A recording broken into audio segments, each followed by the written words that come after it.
Praise the Lord. ప్రియులరా, ఈ యొక్క ఉదయకాల సమయంలో దీని వాక్యాన్ని చదువుకుందాం.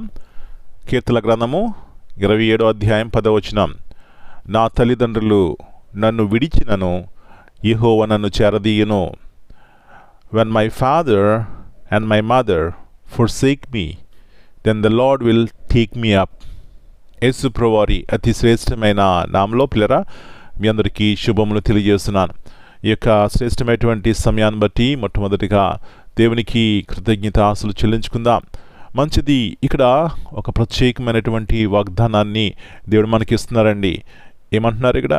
నా తల్లిదండ్రులు నన్ను విడిచినను, యెహోవా నన్ను చేరదీయును.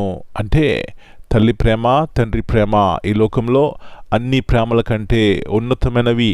వారైనా వారి పిల్లలను విడిచిపెడతారు, వారైనా వారి పిల్లలను మర్చిపోతారు, వారైనా వారి పిల్లల్ని కొన్నిసార్లు ద్వేషిస్తూ ఉంటారేమో, కానీ నిన్ను కలుగజేసినవాడు, నీ సృష్టికర్త నిన్ను విడిచిపోడు అని పిల్లరా దావీదు అంటున్నాడు.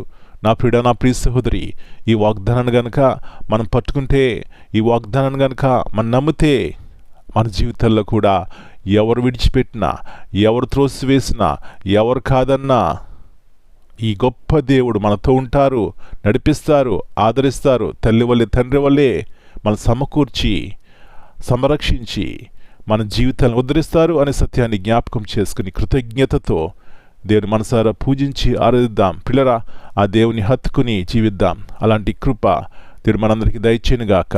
ప్రార్థన చేసుకుందాం. నమ్మదగిన దేవా, తల్లి కంటే తండ్రి కంటే మిక్కటముగా ప్రేమించే దేవా, ఎవరు విడిచిపెట్టినా విడవని దేవా, మీ పరిశుద్ధమైన నామమును బట్టి మీకు వందనాలు. తిరిగి ఈ వాగ్దానాన్ని మా జీవితాల్లో నెరవేర్చండి. ఎన్నోసార్లు దుఃఖము, ఆవేదన కలుగుతుంది.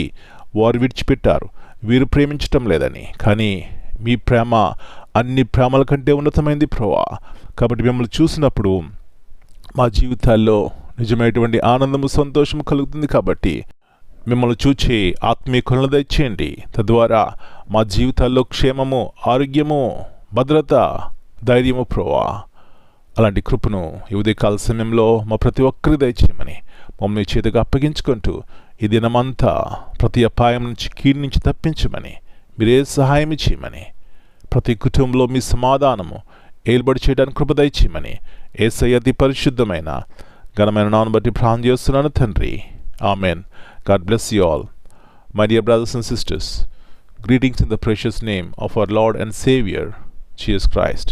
Here in Psalm 27 and verse 10 reminds us that even when the support of those closest to us may fail, God's love and acceptance remain constant. Human relationships can change, circumstances can be uncertain, and people may disappoint us, but God never abandons those who trust in Him. Amen.